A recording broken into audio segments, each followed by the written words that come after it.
Jumal annab meile sõna. Ta annab meile sõnumi sageli individuaalselt, vähemalt annab kogudusele sõnumi. Ja muide, kui see on kunagi, ma ei tea, kas oleks niivõrd nagu küsimärk kellelegi siin, aga võib-olla kui keegi nagu hiljem vaatab seda videot, paljudel on see asi nagu see on probleem tegelikult, et inimesed otsivad sageli endale isiklikult sõnumi. Igaüks, oleme aus, meil meeldib saada mingisugune sõnum, mis me ütleme, et okei, see on ehtsalt Jumalast ja nii edasi, see on üks tore asi. Samas Jumal tahab isiklikult kommunikeerida meiega. Mõni inimene ta ei otsi nii palju, et saada kontakti Jumalaga, ta lihtsalt muudkui tiirleb mööda kogudusi, otsib sõnumid kellegi käest. Või siis seal on nagu mõni ekstreemne inimene, kes tiirleb ja tal ei ole isegi kodukogudus ja lihtsalt läheb ühest kogudusest teise niiviisi ja nii-öelda annab sõnumid kõigile. See on selge tähis, et need ei ole Jumalast, kui tal ei ole kodukogudust ja ta ei allu mingisugusele pastorile üldse niikuinii. See ei ole mingisugune õige asi, Jumal ei tee asju sedasi, see ei ole korrapärane. Aga tähtsam on see sõnum, mis tuleb meile korporatiivselt, kui see, mis me saame üksi. Ja ma ütlen, miks pärast? Sellepärast, et kogudus ei ole nii palju sinu pärast olemas, kui sina oled koguduse pärast olemas. Ja see on tähtis, sest et Jeesus ütles niiviisi, et ma ehitan teid individuaalselt ja see tööorgan saab olema kogudus. Ta ehitab sind üles. Et sina saad olla nii vägev ja sina saad jõuda tippu, et sina saad olla successful,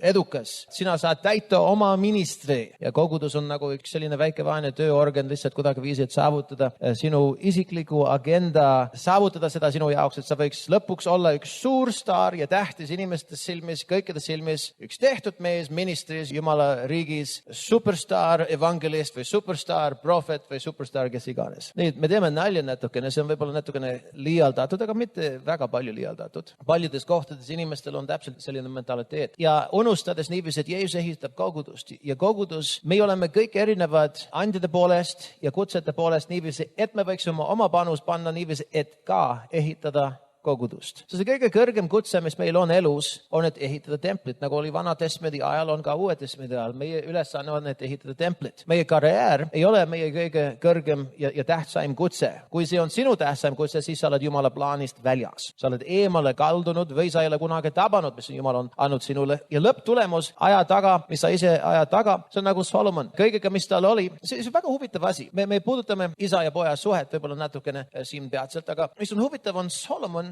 sai kõik antud temale nagu kuldkandikul. Väga hämmastav, sest et Taavet andis temale, Taavet rügas ja sõdis ja ta terve elu oli üks suur meeletu vaev, et siis see, kes oleks tema järeltulija, saaks siis edasi viia see, mis ta oli alustanud. See on võib-olla miks pärast mõnel meil on see nii raske praegusel ajal ka, sellepärast et meie sõdime ja meie rügame, et siis edasi anda üks pärand vaimulikult, et see, kes võtab selle meie käest, ta saab selle teatepulga võtta ja joosta edasi.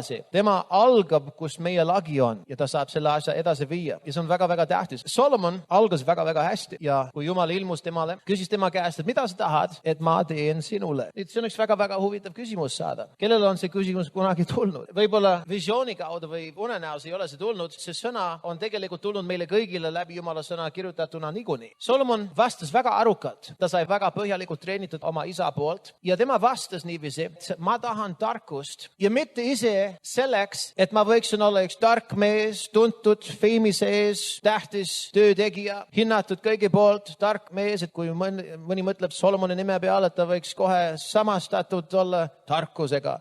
See ei olnud isegi tema motiiv. Ta küsis õiget asja ja õige motiiviga, sest et sellest jääb vähe tulevikus. Nüüd saad aru, mis on minevikus olnud, Jumal on talunud mõnes mõttes ja selle mõttega korraks, tulete mulle meelde, ma tulen tagasi kenasti Salomoni juurde, aga lähme korraks Posttegude raamatus, sest mõned mõtlevad, kas Paulus jutlustas seal Ateenas, väga huvitav jutlus, aga siis tuleb üks väga huvitav mõte tuleb esile siin, natukene pärast poole selles jutluses, Salm 30 ja me hakkame sealt lugema. Jumal on küll niisuguseid teadmatuse aegu sallinud, kuid nüüd ta kuulutab kõigile inimestele kõigis paigus, et nad peavad meelt parandama. Sest ta on seadnud päeva, mil ta tahab kohut mõista maailma üle õigluses mehe läbi, kelle ta selleks on määranud. Nüüd ma peatun seal. Tagurdame korraks jälle Salm 30. Jumal on küll niisuguse teadmatuse aegu sallinud. Nüüd see on väga huvitav asi, sellepärast me saame kontekstist aru, et ta räägib mõnes mõttes, mis oli enne evangeeliumi kuulutamise Uue Testamendi algusel. Aga see printsiip ikkagi kehtib, sellepärast et Jumal toob nagu kihiliselt, ta toob rohkem ilmutust kohale ja ta nõuab siis, et mis iganes saab taastatud Kristuse ihusse, et me võtame see uus uus, mis Jumal toob, me haarame sellest asjast kinni ja jookseme sellega. Ja mis iganes on teadmatuses tehtud minevikul ja mõnes mõttes ta on lasknud Jumala riigi töö, nagu me oleme seda tundnud siiamaani, ta on lasknud seda toimuda lihtsalt sellepärast, et inimesed, nad vajavad päästetud saada ja Jumal meelsasti tahab näha, et keegi saab abi, ükskõik mis tasandil see on, aga see nüüd jääb vajakaks ja haledalt jääb puudulikuks selleks, mis Jumal peab korda saatma viimsel ajal. Ja sellepärast Jumal absoluutselt toob esile üks teistmoodi kristlus kui see, millega me oleme harjunud laias laastus Kristuse ihus. See saab olema väga radikaalselt teistmoodi. See saab läbi ja lõhki esitada väljakutse kõige suurema iidolile või valele Jumalale, mis on üldse eksisteerimas maailmas ja ka Kristuse ihus. Ja see on isik, ise, isekus, isepäisus, isemeelsus. Sest et inimene ise on istunud trooni peal nii kaua, et see õpetus riivab ja kuidagi ajab suleturi kõigile inimestele, kes elavad personaalse ja isikliku agenda järgi. Ja kui see on see domineeriv ja suurem asi nende eludes, see segab seda. See esitab sellise väljakutse, et see inimene ei saa rahulikult olla koguduses ja see saab olema lõpuks üks põhjus, miks pärast mõned loobuvad sellest uuest liikumisest, aga pärastpoole, kui see uus liikumine läheb nii võimsaks edasi niiviisi, lõpuks see saab olema põhjus, miks pärast mõni inimene loobub üldse Jumalast. Ja see toimub sellel planeedil meie tulevikus. Sest mis toimub, on kõik me selle Jumala plaaniga edasi. Jumal vaikselt võtab oma käsi selle pealt ära, nii kaua kui see asi jääb sellise raskuse sisse, et nad kas otsivad Jumalat ja saavad Jumala programmiga tuttavaks ja lähevad siis Jumalaga edasi lõpuks, parandavad meelt ja jooksevad Jumalaga või nad üldse loobuvad. See on väga hämmastav aeg, mille sisse me oleme sattunud, aga Jumal tegelikult nõuab, et nüüd kõik, kes nimetavad Jumala nime, me peame tegema, mis Jumal tahab, mitte lihtsalt, mis meie tahame. Inimesed on laias laastust ikkagi, me oleme otsustanud ise. Me ilmume koosolekutel, kui meie viitsime, kui meie tahame, et meie tuju on parajalt hea ja tuleme kolmapäeval tagasi ja tööpäev raske ja mõte tuleb, et järgmine kord ja ma ei viitsi ja nagu tähendab, kui Jeesus on issand, siis Jeesus paneb asja paika. Ja loomulikult seal on erandid ka, et mõnikord sa saa minna siia ja sinna ja igale poole või isegi tavakoosolekutel, seal on asjad, mis sa võib-olla ei saa iga kord teha, aga see põhipoint on see, et meie ei ole issand. See on üks asi, mis Jumal paneb paika. Ja kui Jumal paneb selle asja paika, siis temal on lõppsõna, mis me täpselt teeme. Ja see on üks julguse samm ja paljud ei julge sellist asja teha, sellepärast, et nad ei tea, kuhu see viib. Et ma annan kõik issanda kätte, äkki ta nõuab midagi minult, mis mulle ei meeldi. Well, ma garanteerin ühte asja, et lõpuks, kui sa teed Jumala tahe vabatahtlikult ja hea meelega, sul meeldib kõik, mis sa näed. Aga enne, kui sa leiad kõik ja sul meeldib kõik, mis sa näed, seal on üks surm lihale kohati päris valus inimestele. Sest kui sa oled ise harjunud olema see suur pomo sinu enda elus ja sa oled kummardanud kõik oma rahad, unistused, kõik on selleks, et luua see maailm, mida sina tahad endale. Hagail oli sama asi ka niiviisi, et need inimesed tollel ajal niiviisi, nad olid rohkem hõivatud, just äsja tagasi tulnud Iisraelile niiviisi, nad olid rohkem hõivatud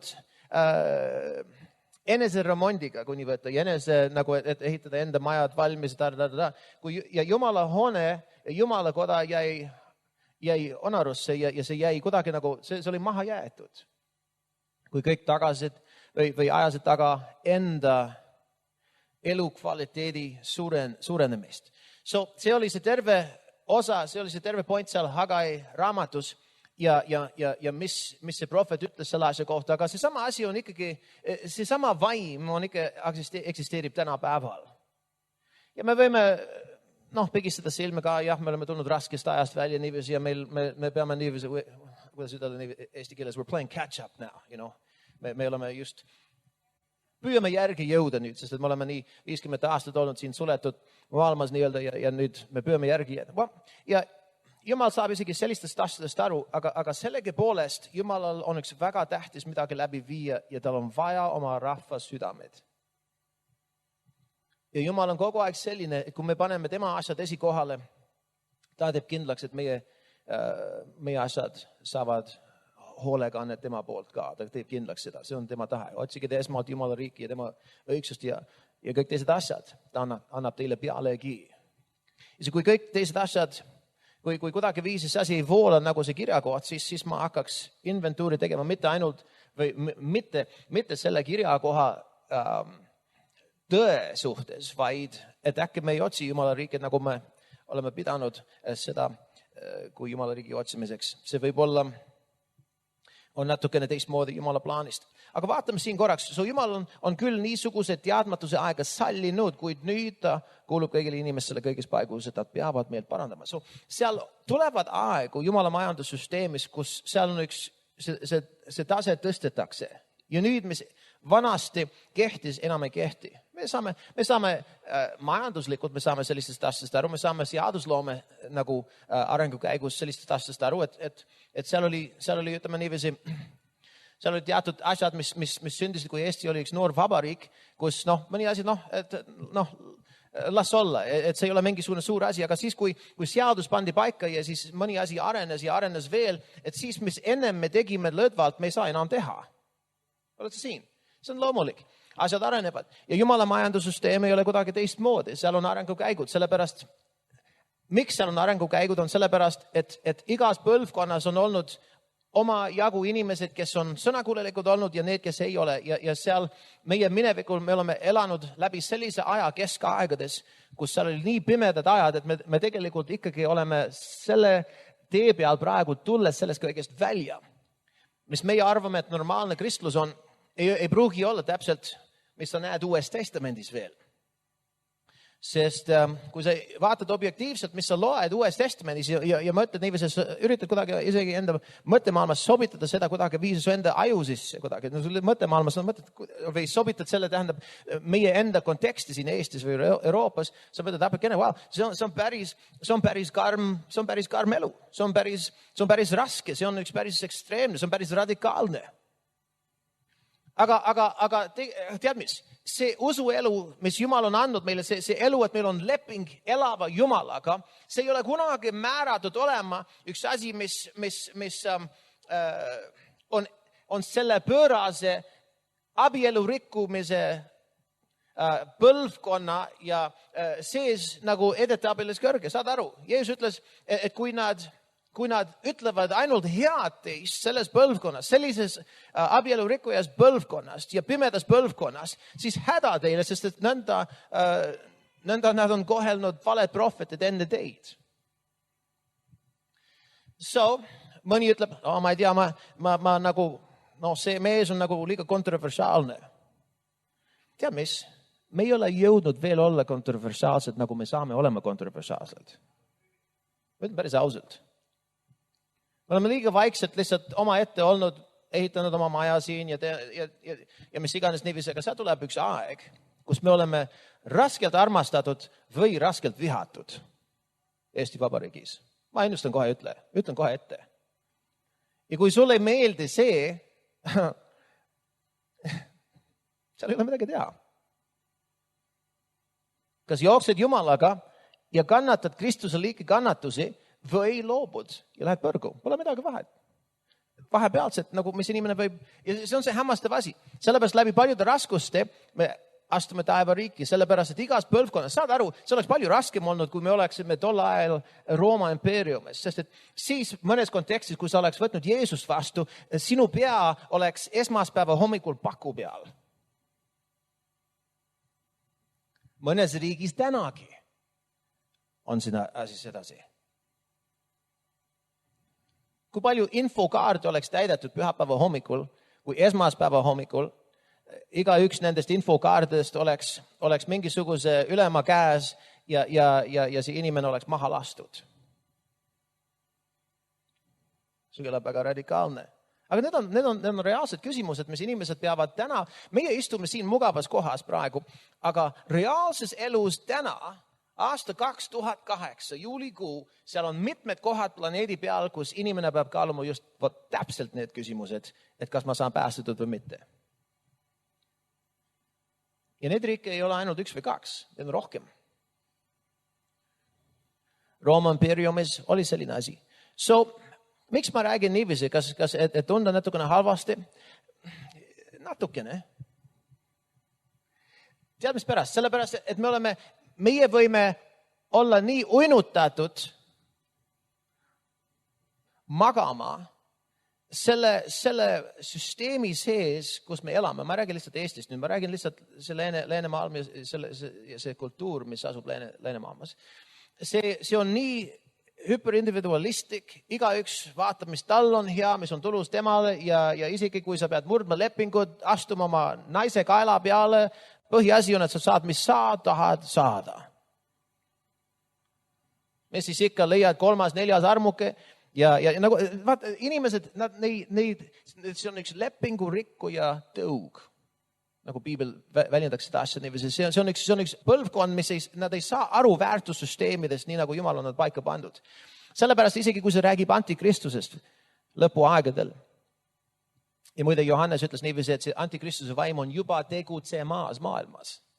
Aga tuleb üks, kes seisab võib-olla, seal on mõned antikristused, on öelnud, kes on juba tulnud ja läinud. Ja me võiksime ütelda isegi kaasaegses elus, sest et Johannes ikka elas 2000 aastat tagasi, ta ei elanud eile. Et me võime ütelda niiviisi, et seal on erinevad antikristused, kes on ka elanud viimase 150 aasta jooksul. Kes on pannud Jumala ja Jumala võidmise Jumala asjade vastu. Aga see vaim tegutseb maailmas üldiselt. See vaim tegutseb maailmas. See põlvkond, kus me elame. See on isegi, võiks ütelda niiviisi, et kui me tahame olla oma poiss sellises miljöös, et me oleme juba astunud sellise väga kardetava sfääri sisse niiviisi, kus me kardame inimesi rohkem. Ühesõnaga, me ei taha olla tuttav maailmale, aga võõras Jumalale. Sest et see on väga oluline praegu, et mis toimub sinu ja minu elus, et see meeldib Jumalale, et see on see, mis Jumal ehitab. Isegi kui see on võõras maailmale. Kui meie teeme seda, siis Jumal saab meid kasutada, sest et seal oli üks aeg, jah, Joosep oli võõras maailmale, niiviisi, et tema vennadki müüsid ta maha. Ta oli vihatud. Daniel, seal oli teatud inimesed, kes tema õigsus ja mismoodi ta kõndis Jumala ees ja see ta kogu aeg palus, see häiris neid, et nad tahtsid isegi lavastada tema nagu vangistumist või hävingut tegelikult. Aga samas, kui sa hoiad õigsuses kinni ja teed, mis on hea, vaatamata, kes arvab mida sinust, lõpuks Jumal saab sind tuua sellise kohta, kus sa mõjutad inimeste elusid. Ja me peame leppima sellega, et seal on raskused tee peal, seal on vastuseisu tee peal, seal on inimesed, kellele sina ei meeldi. Aga tead, mis on hea uudis? See on väga vabastav asi tegelikult. Et sinu, nagu üks jutlustaja, Lester Summerall ütles niiviisi, et sinu rõõm ei asuks kellegi teise kõrvade vahel, mis nemad arvavad sinust. Sest et see inimene, kes ei karda teiste arvamusi, see inimene on tõesti vaba. Teised inimesed on orjad. Ja mitte õigele asjale, nad on orjad süsteemile, inimkartusele, nad ei saa vabalt elada, nad tunnevad survet kogu aeg, et trumbata naabrist üle, kui naaber ostab midagi. Ja see on üks selline hamsterratas tegelikult, kus see inimene ei ole rahu sees. Ta ei täita Jumala tahet, ta ei saa isegi päris rõõmus olla, sellepärast, et ta on kogu aeg on surve all niiviisi. Ja see terve asi on nagu üks haigus selles riigis ja paljudes riikides tänapäeval. Siis te olete siin. So meie tahame olla vaba sellest. So me rääkisime siis Solomonist. Solomon on väga huvitav inimene, sellepärast, et temal juba oli kõik see, mis meie taga ajame alles. Ma räägin lihtsalt ühiskonnast.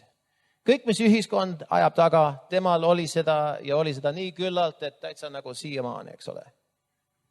Raha, no kui su sisse tuleb puht kullas, rääkimata kõik teised rahad ja hõbe ja raud ja puu, nagu puidumaterjali, kõik muu, mis tuleb sisse, kui lihtsalt see kulla sisse tulek iga aasta sul personaalselt on 600 miljardi eurot. Ma arvan, et sa elad hästi. See on suurem kui mõne riigi terve eelarve, saad aru. Ja see on huvitav sellepärast, et tal oli see, ja kui sa vaatad Koguja raamatut, väga huvitav raamat, see on üks raamat, mis enamus kristlased väldivad, sest nad ei saa sellest asjast aru. et mis asja, kõik on tühjus ja see ka on tühjus ja loed ja see ka on tühjus ja vaimu närimine. Sa mõtled, apelkene, mis selle, ma arvan, et mees oli kõige targem inimene maailmas, mis juhtus? Mis juhtus, oli see kõige targem inimene maailmas, võttes üks ümberpöör tema väärtussüsteemis ja tema otsustas asju teistmoodi. Ta algas hämmastavalt hästi. Tema motiiv oli puhas, see otsus kristall puhas ja õige. Taavet ütles temale, et kui sa oled siiras ja aus ja sa oled ustav Jumalale, siis Jumal rajab su trooni igaveseks ajaks. Ta sai aru, et see tarkus ei olnud lihtsalt tema pärast. See tarkus on selleks, et valitseda rahvast või et head teha Jumala rahvale ja mõju avaldada korrektselt maailmas. See oli tema ülesanne. See oli see motiiv, siis mis pärast ta tahtis selle tarkuse saada. Siis, kui Jumal tuli selle küsimusega, ta vastas siis, et mina tahan tarkust, et ma võiksin valitseda sinu rahvast targasti. Tead mis? See on väga võimalik imponeerida Jumalat. Mõni asi, mis sa võid öelda Jumalale, mõni asi, mis sa võid mõelda oma mõttemaailmas, see võib väga avaldada muljet Jumalale ise. Sest isegi kui Taavet tahtis ehitada templit, et ta ehitas selle templi või et ta oleks ehitanud selle, Jumal saatis ühe prohveti tema juurde, kes ütles niiviisi, ütles, Taavet, see on hea olnud, et sul on see südames olnud. See on väga hea ja me saime aru sellest, mis prohvet ütles, et see Jumalale meeldis, et ta oli südames. Sa tegid hästi, et sul oli see südames, ütleb Piibli tekst. Sellegipoolest ei ole sina, kes ehitad selle templi, vaid su poeg. Kerime võib-olla natukene tagasi veel. Seal oli üks naine, kelle nimi oli Hanna. Ja Hanna oli kibe. Ma ei tea, kas ta oli lastetu ainult sellepärast, et väga huvitav asi, sest et jälle, mäletame, me rääkisime algul juba see päev. Võtme isikud Piiblis, väga suur protsent nendest olid lastetu. Sellepärast, et kurat tahtis takistada ühte õiget ja väga tähtsat üksikisikut, kes pidi olema nagu vabastaja Iisraelis. Ja sageli see ka sümboliseeris uus põlvkond, mis kurat tahtis sulgeda ja mitte lasta ilmale tulla üldse. Võib-olla asi venis pikemalt, nii nagu Abrahami lugu ka, tõotus anti niiviisi, aga ta võitles nii rabeles selle tõotusega niiviisi, et see tuli aastad. Ja kui ta korrigeeris ennast, siis see tuli suht kiiresti. Ja Hanna tuli templi otsides Jumalat. See oli üks väga tähtis ja arukas käik, mis ta tegi. Samas ta oli kibestunud. Ta oli kibestunud sellepärast, et sel teisel naisel, tollel ajal see oli väga raske, mehel rohkem kui üks naine, see teeb igasugused vigurid niiviisi pereelus. Aga ta oli kibe, sest et teisel naisel oli last, tal ei olnud.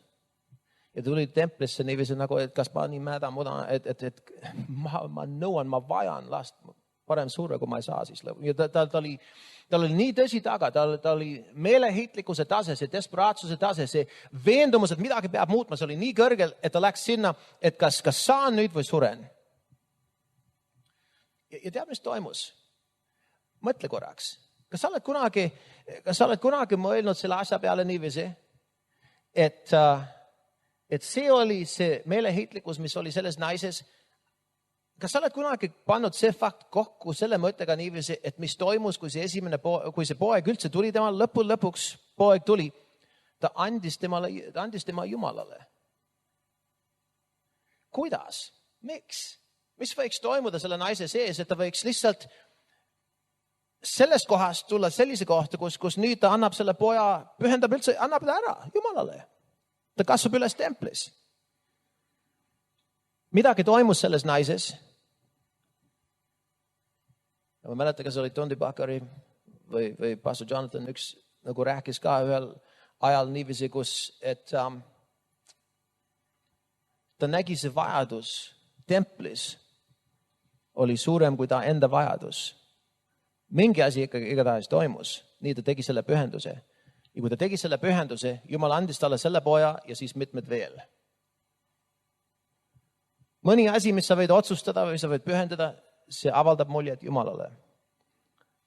Aga et me ei tee seda, mis seesama Solomon rääkis ka kogu raamatus, mõned pühendavad asju Jumalale ja siis ei tee. Ja see on nagu üks kuritegu. Lepingu murdmine on üks väga tõsine asi. See on igasugused inimesed, kes on lubanud Jumalale igasugused asju ja siis lõpuks ei tee seda. Ja siis nad mõtlevad, miks pärast mu elu on raskeks läinud. Sellepärast, et see on sama hea, kui sa surud kätt Jumalaga või kirjutad alla lepingu ja siis käristad selle lõhkeni või seda nina ees, kui sa ei tee seda. Need asjad on tehtud sageli, aga inimesed ei mõtle selle peale, nagu see oleks mingisugune suur asi. Ja see on väga tõsine, sest et jälle me oleme lepingu rikkuja põlvkond. Me näeme seda, kui iseloomustatakse lõpuaegu, seal teine Timoteus 3. Jälle, me oleme truudusetud, me oleme lepingu murdjad, me ei austa vanemad väärtussüsteemid. Ma hakkasin rääkima antikristusest. See antikristuse vaim, kui see räägib antikristusest ise ja see vaim on juba tegutsemas maailmas. Üks asi, mis iseloomustab antikristust on, et ta kavaluse kaudu väsitab pühi. Edukuse kaudu ta väsitab pühi ja ta muudab aegu ja seadusi. Ja see mõte selle asja sees on seadused, mis on igiammu olnud põhitalad kohtusüsteemides, judeokristliku väärtussüsteemides või seaduses. See on põhitalad ja need asjad rikutakse või ümber paigutakse või väänatakse või kõrdatakse. Ja see on toimumas praegu maailma kohtumajades ümber terve planeedi. See mõju on väga kõvasti toimumas. Mis moodustab abielu? On see äkki ainult mees ja naine? Ja see loetelu läheb pikaks ja ma viitsi 5 aega sellega isegi. Ma loen üks kirjakoht siin Koguja raamatust. Koguja 5. Kui sul on küsimusi olnud selle raamatu kohta, ma arvan, et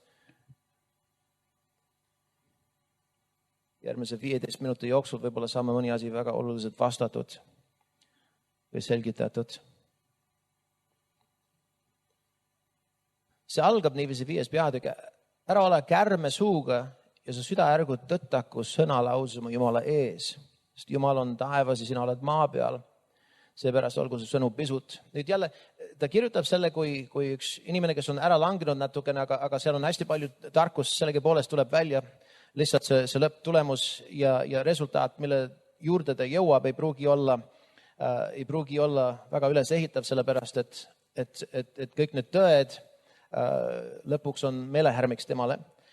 Aga see on huvitav, see salm 5, siis ära lase, et sinu suu saadab su ihu pattu tegema ja ära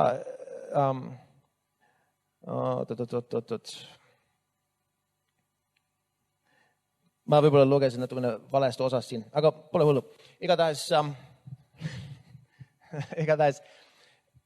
seal on kohad veel ka õpetussõnades niiviisi ka, et kui me ütleme või lubame midagi, tõotame midagi Jumalale, et me peaksime olema väga hoolikad seda läbi viima.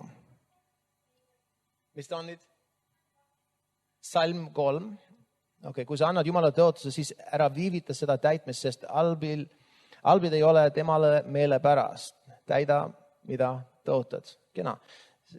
Mul on piibel, mul on uus piibel, kus mul on hästi palju asju kriipsutatud ja see on selline raamat, kus on vähem kriipsa võib-olla nii kui mõni teine raamat. Ja siis, aga täpselt nii, salm 3 ongi. Kui sa annad Jumala tõotuse, ära viivita, siis ära viivita seda täitmast, sest albid ei ole temale meele pärast. Täida, mida tõotad. So ühesõnaga, Jumal võtab selle asja, kui üks mõnes kohas väljendab seda asja isegi nagu kui üks kuritegu. Mäletad, me rääkisime eile õhtu ka niiviisi, kui nad hakkasid isegi mitte teadlikult murdma ühte lepingut, mis Joosua tegi Petja rahvaga, Joosu sai ehtsalt petetud, aga sellegipoolest tegi ühe lepingu. Siis hiljem Saul rikkus selle lepingu rünnates Jebusiite, et selle tõttu tuli nälg tervele Iisraelile. Ära ütle, et lepingud ei ole tähtsad Jumalale, need on väga tähtsad Jumalale. Kõik lepingud. So, igatahes me rääkisime siis Solomonist. Ja seal ta tegi otsuse niiviisi, et ma tahan tarkuselt valitseda su rahvast. Ta tegi sellise otsuse, see läks väga kenasti. Jumal oli väga imponeeritud sellest. See avaldas muljet Jumalale nii palju, et ta ütles niiviisi, et okei, hea küll, et sa palusid seda ja mitte ainult su vaenlaste alistamist, mitte ainult pikka ja mitte ainult rikkust sulle endale niiviisi, et sa oled palunud seda, ma annan sulle kõike seda muud peale kauba. Nii, et keegi ei ole nii rikas ei enne ega peale sind, kui sina saad olema ja see tarkus saab olema nii ülev, et ei ole keegi enne ega peale. Ja see on üks huvitav asi, sellepärast, et Jumal andis talle kõige selle. Nüüd me näeme, et algul asi läks väga hästi. Ehitas templit, tempel sai valmis, ta seadistas kõik nii, nagu pidi olema niiviisi. Ta pani nii, nagu ta isa Taavet pani see retsept paigas niiviisi, et ülistajad pidid olema oma isada all niiviisi ja need noored ülistajad ja seal on see isa ja poja suhe isegi templi ülistuse arengu käigus, nagu sa näed, esimene ajaraamat 25 ja nii edasi. Aga see on huvitav, sellepärast, et see läks edasi ja me näeme väga huvitavat asja. Peale, kui ta ehitas templit ja see sai valmis ja Jumala auhiilgus ilmus seal ja Jumala osadus oli väga üleloomulikul viisil seal. Ta täitis selle templi elamu niiviisi, et preestid ei suutnud seista Jumala väe all. Peale selle ta hakkas ehitama endale maja ja ta enda maja peale mõni aasta, kui sa vaatad dimensioone hämmastaval viisil, see oli peaaegu täpselt topelt dimensioonidega kui tempel. Ja siis ta abielus egiptlannaga ja ehitas talle ühe maja, mis oli ka topelt dimensioonidega kui tempel ise. Ja sa mõtled, et ehitas endale suure maja. Saad aru, seal on üks lõks, kui sa paned nii palju tähelepanu enda asjade peale. Seal on üks oht ja tema langes selle ohu sisse. Ja midagi hakkas nihkuma tema elus niiviisi, et ta ei olnud see sama Solomon peale selle. Tasapisi. Ja see on väga huvitav sellepärast, et kui me ei uuri seda põhjalikult täna, aga sa võid ise lihtsalt omal ajal seda teha. Esimene kuningate raamat, see on väga hämmastav. Ma lihtsalt toon mõned kõrgpunktid välja, sellepärast, et see on otstarbekas meie teema käsitluse täna. Aga kui sa näed, ta tegi siis, see võib-olla viga ei olnud, aga see ikkagi ilmutas midagi, mis hakkas muutma tema elus. Abielus siis Faaro tütrega, kellega ta abielus. See oli võib-olla mitte ainult käsu vastu, mis oli juba eelnevalt antud, aga see oli juba võib-olla võiks ütelda isegi ka ebamaitsekas asi kõige vähemalt öelda, sellepärast see oli sama Faaro järeltulija, kes vangistas Iisraeli rahvast, mitte nii kaua enne seda. So siin ta abielus Faaro tütrega, see on kõik peatükk 7 nüüd. Kui sa vaatad edasi, ta tegi ikka üks pühenduspalve. Jumal siis ilmus temale isegi teist korda, aga see oli viimane kord ka. Ja see on huvitav sellepärast, et ta ütles, et ma olen kuulnud see palve, mis sa oled palunud ja ma olen pannud oma nime sellesse paika. Ja ma vaatan, kas ma leian selle eestikeelse teksti, mul on ingliskeelne piibel siin lahti. Ja siis ta väljendas seda asja, et Salm 4, 9. peatükk. Kui sa käid, siis Jumal kõnetab teda edasi siin, ta ütleb niiviisi, kui sa käid minu palge ees, nõnda nagu käis su isa Taavet. Vaga ja õiglase südamega tehes kõike, mida ma siin käsin ja pead mu seadlusi, kohtuseadusi, siis ma kinnitan igaveseks su kuningriigi aujärje Iisraelis, nõnda nagu ma olen rääkinud su isale Taavetele, üteldes, sul ei puudu mees Iisraeli aujärjel. See on üks väga auline tõotus, üks väga vägev asi, mis anti temale. Aga väga huvitav, et Salm 6 ütleb niiviisi, aga kui te taganete minu järelt ja teie lapsed ega pea mu käskes seadluse, siis mis ma teile olen andnud, vaid lähete ning teenite teisi jumalaid ja kummardate neid, siis ma hävitan Iisraeli sellelt maalt, mis ma olen neile andnud ja koja, mis ma olen pühitsenud oma nimele ja tõukan nad ära oma palge eest ja Iisrael saab kõnekäänuks ja pilkesõnaks kõigi rahvaste keskel. Nüüd ma ei tea, kas sa tead seda, aga see sõna läks täide. Nad tegid, mis nad olid hoiatatud mitte tegema ja see sõna läks sõna otses mõttes täppi. Nüüd, aga Solomon, kui sa vaatad edasi, me ei loe üksikult, aga ta andis Hüramile, mis oli siis, see oli see Tüüruse kuningale, Hüramile ta andis 20 linna ja kuidagi viisi need Hüram ootas, et selline mees, kes oli nii väärikas ja nii rikas, kui Solomon oleks natukene paremini teinud. Ja Hüram oli pettunud. Ta läks vaatama need 20 linna ja tuli tagasi ja siis saatis kirja Solomonile, et missugused linnad need on nüüd ometigi, et sa need minule andsid. So ma ei tea, mis ta tegi, kas ta andis nagu analoogselt nagu Kohtla-Järve kõige halvem rajoon, nagu 20 sihukest linna. Ma ei tea, mis ta tegi, aga igatahes Hüram oli väga pettunud. Kui sa elad Kohtla-Järvel, seal ma ei ütle, et terve linn on seda, ma ütlesin kõige halvem rajoon, ma olen viisakas.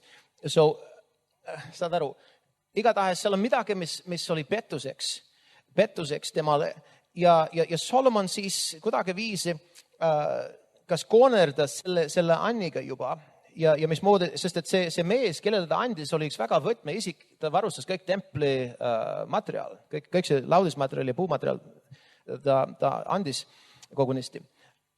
Siis, kui sa jõuad 11. peatüki, vahepeal Sheba kuninganna tuli sinna külla ja ta minestas nähes, mis Solomonil oli ja ta oli hästi imponeeritud, aga samas siin on üks väga võtme osa, me näeme siin ja see on tähtis meie teemale üldiselt niikuinii. Ja see ütleb siin aga, ütleme salm 1, aga, see on 11 peatükk 11, salm 1. Aga kuningas Solomon armastas Vaaro tütre kõrval palju võõramaa naisi, moabiite, aamonlasi, edomlasi, siidonlasi, etiite, rahvast, kellede kohta Jehova oli ütelnud Iisraellastele, ärge minge nende sekka ja need ärgu tulgu teie sekka, sest nad pööravad tõesti teie südamed oma jumalate järele. Neisse, ja või sulgudes siis sellegi poolest, neisse kiindus Solomon armastusega. So me näeme, et ta pani mööda nagu sellest, mis Jumal oli öelnud temale. Ja siis me näeme, et ta hakkas siis võõraid jumalaid teenima. Ta ehitas altrid võõrastele jumalale. Sa mõtled, kuidas üks inimene, kes algas nii hästi, võis nii metsa minna? Ja see vastus on, see algas etapi järgi niiviisi. Keegi ei lange ära niiviisi nagu hoobilt. See on üks asi, mis järk-järgult, seal on asjad, mis inimesed teevad väärtused, süsteemi muudatused, otsused, mis kuidagi teevad lamedaks see vaimulik äär ja soodustab, et see lihalik külg lihtsalt leiab rohkem aset ja suurema võimu selle inimese elus, kuni ta jõuab sellise kohta, kus see ülekaal on nii raske, et ta ei jõua püsti seista, ta on nii nagu tasakaal on juba nagu vaimulikult nii paigast ära läinud. Aga me näeme siin, et salm 9 Jehova vihastus Solomoni peale, et ta oma südame oli ära pööranud Jehovast, Iisraeli jumalast, kes oli ennast temale 2 korda ilmutanud ja on andnud temale käsu. Nüüd, Solomon ei ole meie teema, aga see on tähtis mõista, mis võib toimuda, kui inimene ei käsitle seda, mis Jumal ütleb hästi. Lähme nüüd ja vaatame siis lõpuks laul 105. Kas teie näpp on ikka seal vahel? So Solomon langenud ära niiviisi, ta kirjutas igasuguseid asju koguja raamatus ja vürtsitud selle keskel oli mõned väga kullakivid ja väga tähtsad tarkused, nii nagu õpetussõnad ongi, aga samas et see tulemus või tähendab tema meelest see resultaat või see mõte kõige selle juures kõik on tühjus. Ja siin on see asi.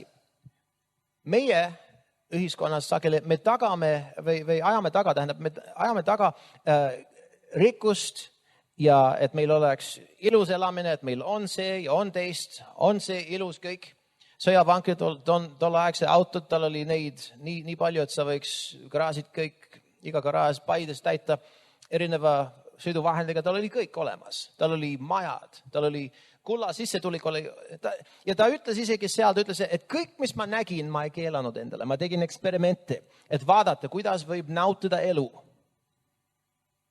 Inimene ütleb sageli tänapäeval ütleb niiviisi, et ma tahan kogeda üht-teist. Ma tahan oma silmaringi avardada. Ma tahan kogeda rohkem. Me oleme nagu üks me tahame kogeda igasuguseid asju, kas see ei pruugi olla kasulik või mis iganes, aga me tahame kogeda kõiki. Mõnes mõttes me saame sellest asjast aru, sest et me oleme keelatud olnud tegema hästi palju asju minevikus, aga nüüd me tahame kõike kogeda. Isegi kui meie hing läheb kaasa ja saab veetud igasse suuna ja lõpptulemus on, et Jumal, tal on vähem rahvas, kellega ta saab ehitada. Vot see on see tähtis asi. Meil on vaja mõista.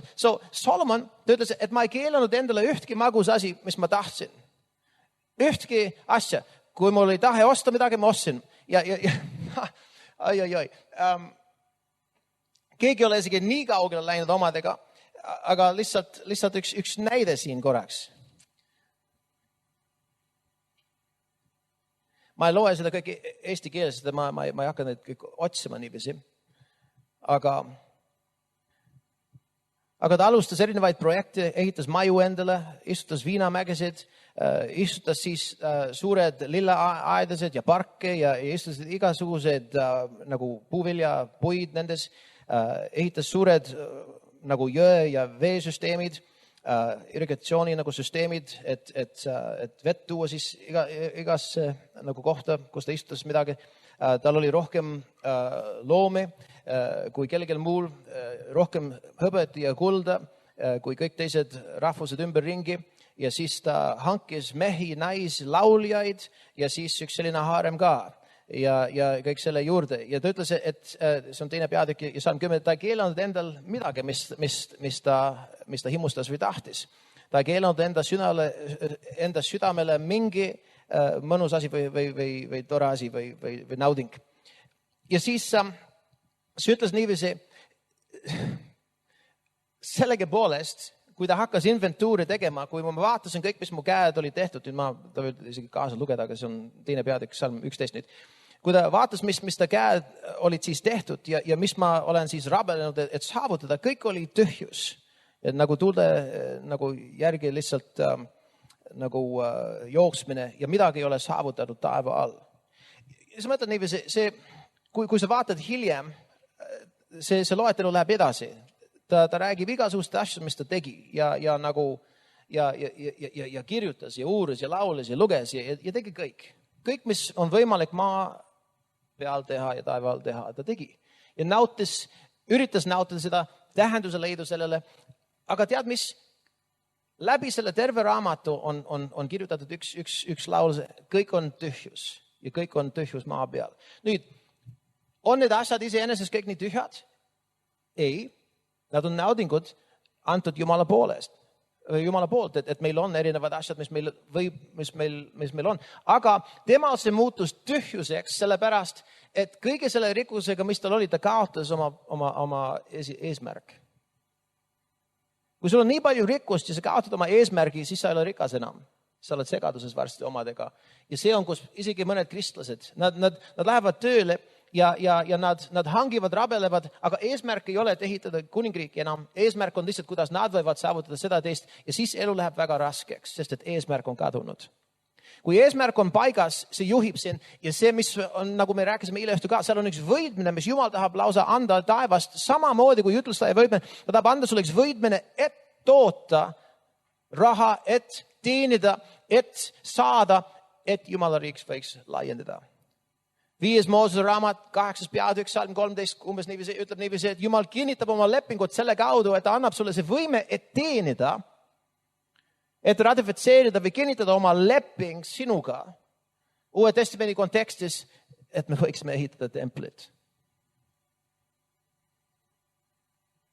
Meil on vaja jõuda sellise punkti oma eludega ka niiviisi, kus me oleme nii tugevad sees poolt, et kas Jumal ülendab meid et me saame nagu tuntuks mingil alal, tuleb mingi fame mingi asjaga või Jumal teeb meid nii rikkaks, et see rikkus ei põhjusta, mis toimus Solomoniga, et nüüd ma hakkan oma eluga pihta, nüüd, et mul on nii palju ressurssi.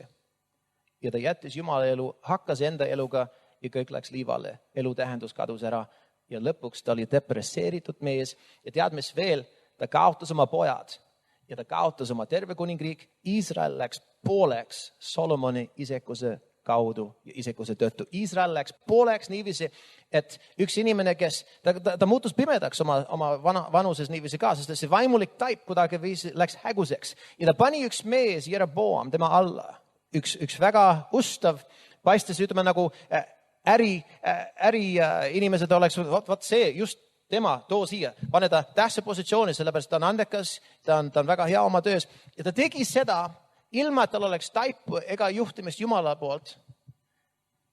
Ja teistmoodi kui tema isa Taavet, kes iga resti juurest otsis Jumalat, et küsida, mida ma peaksin tegema. Taavet otsis Jumalat, ta oli üks mees Jumala südame järgi, kes ei eksinud nende asjadega, aga ta läks sirgelt edasi ja tegi, mis tal oli vaja teha. Ja selle tõttu ta pani üks mees sinna, kes pööras mässu tema vastu ja võttis minema 10 suguharud 12. Iisrael läks mitte ainult pooleks, aga 10 läks kaduma, 2 jäi sinna, aga see oli põrgumaa peal juba siis ka. Ja need järgmised kuningad peale tema, see oli absoluutselt üks hullem aeg Iisraeli ajaloo vältel. Mis lavastas seda? Taavet rügas, Taavet tegi kõik, et anda selle edasi, aga see, kes sai selle kätte, ta ei käsitlenud seda väga hästi. Ta oli lohakas. Väga karm lugu. Lõpetame selle mõttega siin. Ma rääkisin eile õhtul niiviisi, et Jumal tahab võida. Seal on üks võidmine. Nii nagu on oma Taavetid, on ka oma Estrid, on ka siis oma Danielid, on ka siis Joosepid. Mõned mõjutavad tervet riiki, mõned mõjutavad mingi osa riigist. Mõni mõjutab üks mingi ringkond, kes teisele ei pääse ligi nii hästi. Need asjad on eeltähenduslikud tüübid ja eeltähenduslikud võrdkujud meile, kellede peale on sattunud maailma lõpuajad. Ja mis see tähendab on, et need asjad, mis olid siis, need on ainult võrdkujud. Nii soolane kui Joosepi elu ei olnud, see saab olema, saad aru, Vana Testament on vaene auhiilguse poolest võrreldes Uue Testamendiga. Oled seda lugenud? See tähendab, et mis Jumal võib teha sinu eluga, antud kontekstis, ühiskonnas, mingi töökohas, et tuua sulle see võime, et edastada Jumala riiki, see on palju suurem tänapäeval. Ja kui olid Joosepid Vana Testamendi ajal, saavad olema Joosepid Uue Testamendi ajal. Ja veel võimsamad. Üks mees oli positsioonis, Jumala ees positsioonis. Jumal sai usaldada teda. Jumal lasi ta olla õiges kohas, õigel ajal ja siis ta sai tegelikult pandud positsiooni, kus terve riik oli tema mõju all. Toimus Danieliga, aga see oli Vana Testament. Saab olema Daniel ka Uues Testamendis. Isegi raha valdkonnas. Kui ma kuulen te unistuse Dr. Jonathani poolt niiviisi, see on väga huvitav, sellepärast, et nii nagu on lugu ka Wen Chou koguduses Koreas, seal on tema koguduses on mingisugune nagu 200 miljardääri ja mitu tuhat miljonääri. Pastor Jonathani koguduses on ma ei tea, kui mitu päris krõpsaarv ka euromiljonääri. Nüüd saad aru, see ei ole eesmärk iseeneses, aga miks ma toon selle esile, on need mehed, kes tulid sinna, nad tulid vaesena sinna. Nad ei tulnud sinna kui miljonäärid, nad tulid sinna kui vaesed inimesed. Nad tulid sinna kui inimesed, kes olid vajakad, nii nagu need inimesed, kes jooksid Taaveti juurde, kes oli seal koopas. Jälle me räägime Taavetist. Miks? Sellepärast, et see on üks prohvetlik asi, mis toimub tänapäeval. Jumal äratab üles Taaveti langenud koja. Aga kuidas see koda algas?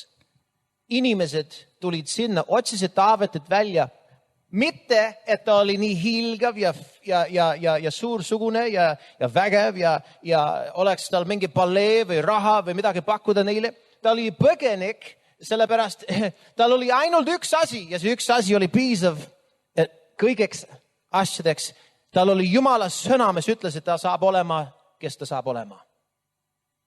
Ta jooksis nagu põgenik, süsteem ajas ta taga niiviisi. Aga need, kes hindasid Jumala sõna, nad jooksid tema juurde ka, saades aru, kes ta tegelikult peab olema. Saades aru, et ta on see ka, kes lõi Goljati maha. Et see ka, kes lõi karu ja lõvi enne seda, kes teadis seda. Ja nad jooksid tema juurde, Taaveti juurde. See on tüüpiajal tähendus kaasaegse koguduse kohta, sellepärast, et ta äratab üles Taaveti langenud maja või koja. Inimesed tänapäeval, kes tulevad igasuguste vajadustega, puuetega, raskustega, mis tahes, rahapuudus. Ja jälle sellises kohas ka, ilma rahata ilmuvad sinna ja aastate jooksul see võidmine, mis on selle peamehe peal niiviisi, see pastori peal niiviisi, isegi kui see ei ole esmalt üks äritegemise võidmine, see võidmine, mis on seal peal, et läbi murda, see tuleb nende peale ja see põhjustab, et nad muravad läbi omas valdkonnas. Ja see on see võidmine. Jumal tahab luua tšempioni. Ta tahab luua üks teine põlvkond, mis läheb palju kaugemale edasi, kui see esimene põlvkond. See saab põlema teises põlvkonnas palju eredamalt. See ei pea kustuma, kui tuleb teine põlvkond. Isegi kui see ei ole loomulik poeg, kes viib selle asja edasi. See võib olla vaimulik poeg, kes viib selle asja edasi. Taavet oli vaimulik poeg Samuelile. Isegi kui Samueli pojad läksid metsa. Taavet läks edasi Jumala plaaniga. Mooses, ma ei tea, mis sai tema poegadest. Ei olnud õpetust sellest, kuidas treenida võib-olla samal moel, kui oli Abrahami ajal. Sest et nad kasvasid Egiptuses üles, saad aru. Tema pojad võib-olla läksid ei tea kuhu, aga seal oli üks mees, kes jäi templihoonesse, kui Salomon, või tähendab, kui Mooses oli seal selles telkhoones, seal oli üks noormees, kes läks sinna, kes tahtis olla seal ka, et olla Jumala osaduses. Ja isegi kui Mooses pidi ära minema, see noormees jäi sinna, sest ta nautis ja kaifis Jumala osadust. Ta ei tahtnud ära minna. Jumal nägi seda. See avaldas muljet Jumalale. Sest Jumal näeb selliseid asju. Jumal näeb, kui inimene on liigutatud. Sellest, mis liigutab Jumalat. Ja see mees, see noormees, see on nagu üks taeva nõupidamises. Isa oleks öelnud Jeesusele või Jeesus isale, et sa näed see noormees, see mees, viib Iisraeli välja ja üle Jordani jõe. Nad said küll Egiptusest välja, aga Moos ja teised tegid kompromissi nii palju, aga see mees, tal on nälg minu sõna järgi, ta hindab mu osadust, ta viib nad läbi. Ja Jumal põhjustas, et ta ei sai võitud selle jaoks ka. Üks mees, kes on puudutatud Jumala asjadega nii palju, sa võid avaldada muljet, ükskõik kes sa oled, ükskõik mis sa ei pea olema jutlustaja. Kõik asjad on räägitud nagu jutlustajatel minevikul. Saad aru, Jumal otsib endale rahvas. Iga andja, iga kombinatsioon andi käigus ja rakendatud.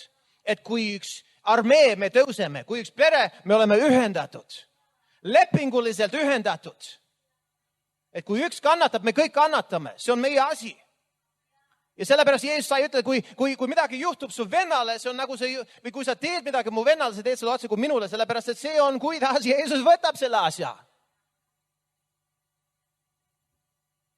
Halleluuja. So need mehed tulid Taaveti juurde ühte lugu, üksteise järgi. Kampade kaudu. Ja Taavet vormis neid.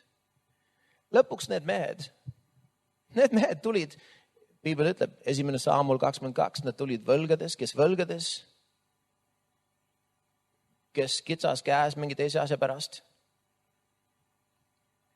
depressioonis. Need inimesed tulid nendesse kogudustesse vaestena ja Jumal on põhjustanud, et nad saavad sellise koha. Mõned vaatavad pealt, kuidas tema.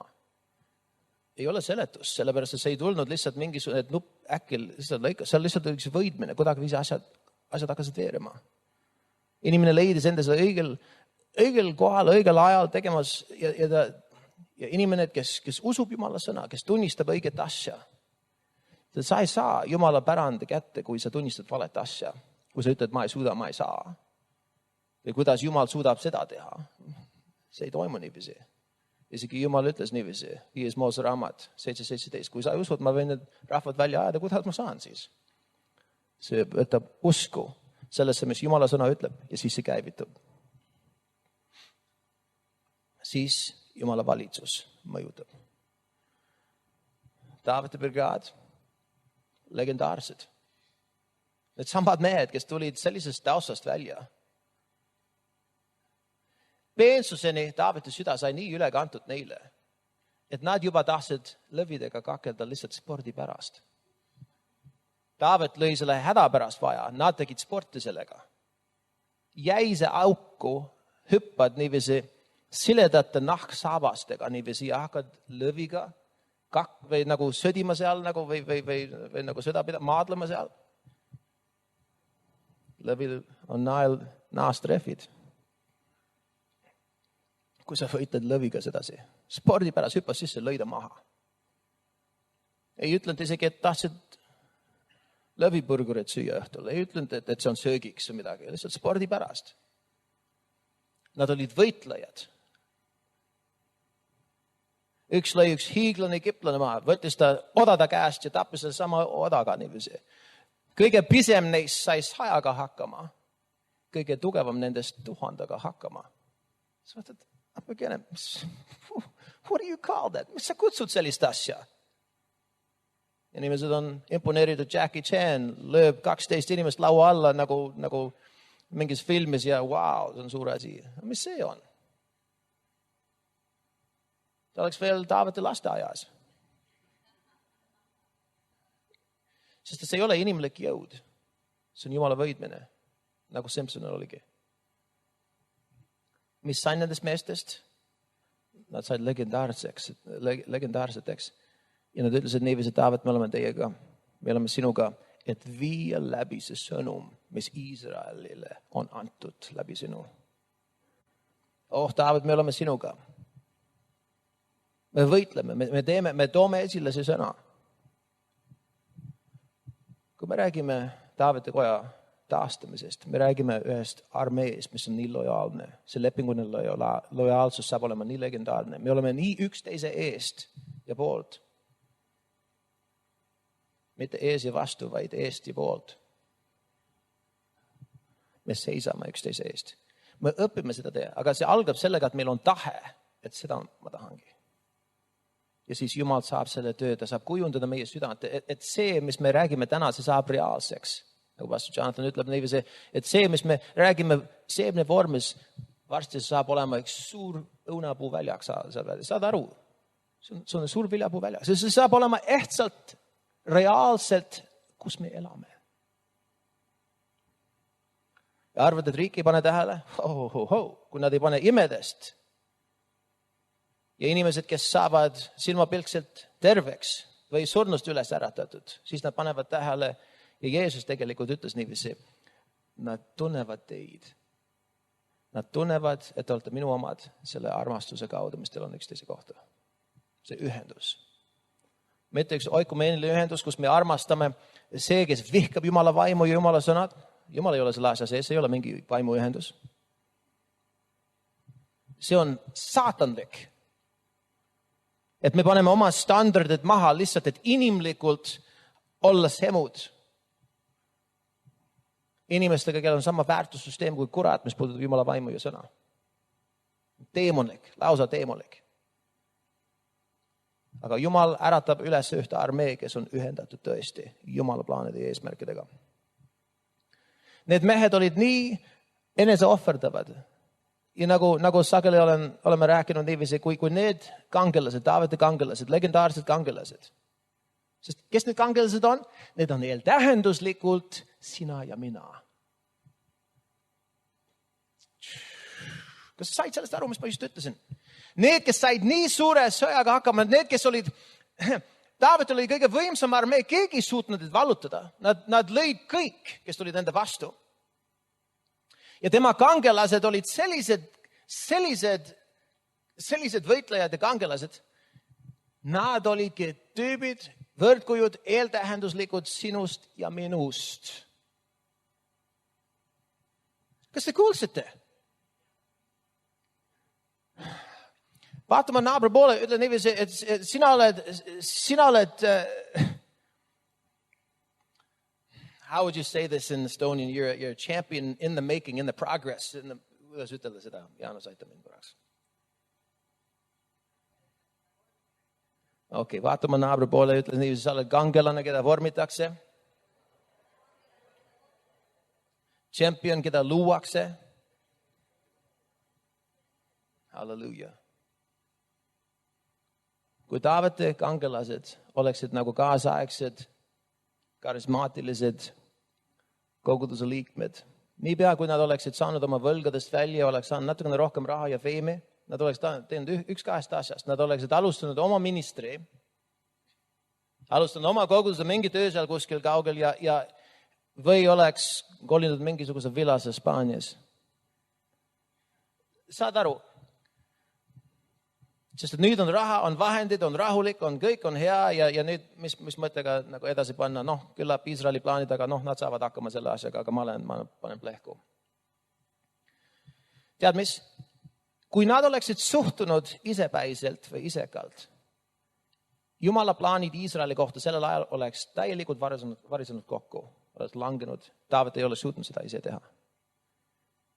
Ja see võtab sina ja mina õiges kohas. Selle lõpu ajal. Seisame kõik püsti. Meeldib üks asi, mis Pastor Jonathan teeb ja see on üks asi, mis Youngi Joe on ammugi rääkinud isegi ka. Ta ütles niiviisi, et sageli me kuulame ja siis me läheme seminaridele kuulame hästi palju, aga sageli seal on vähe võimalusi paluda selle asja eest või rakendada seda asja. Ma ei taha ülekohut teha samamoodi. Ma tahan, et me võtaksime isegi mõni minut siin praegu, et tõsiselt süveneda sellesse, mis me oleme kuulnud. Ja see ei ole üks selline palve, saad aru, kui üks juht on ees, ta võib prohvetlikult õhutada teatud suunas ja me võime kaasa minna ja aamenitada ja jah, ma teen seda ja jah, ma tõstan oma käed ja saad aru, ja me võime seda teha ja teatud kohas sa võid astuda üle piiri, kus niiviisi, kui sa teed midagi ilma, et sa oled kaalunud, mida sa oled päriselt teinud ja sa võid teha, nagu mis me lugesime seal kogu raamatus, sa oled pühendunud midagi Jumalale ja tegelikult sa alles tagant järgi mõtled apakene, mis ma ütlesin. Okay? Mõni asi võib-olla sul on vaja koju viia, aga mida sa suudad ja mida sa saad, seda teeme kohe praegu, sellepärast, et kõige soodsam aeg, täna on päästepäev ja täna on see päev, niipea kui Jumala sõna jõuab sinuni, see on kõige targem aeg, kõige tähtsam aeg, et sellest kinni haratavad siis. Kui sa viid selle asja hiljemaks, igasugust asjad võib ette tulla, kurat põhjustab seda, isegi kui sa ei ole juba sulle enda plaanis. Ja mis toimub siis on see sama meeleolu, see sama vaimne atmosfäär, see ei pruugi olla see sama hiljem. Sul on vaja vähemalt otsa lahti teha kohe siin samas. See on väga tähtis. Praegu siin samas me teeme seda, issa me tuleme sinu ette ja iga üks oma sõnades, iga üks oma moodi, me isegi ei ütle, mis keegi peaks tegema või ütlema, lihtsalt nad sinu ees praegu, lasu püha vaim nüüd praegu tegeleda.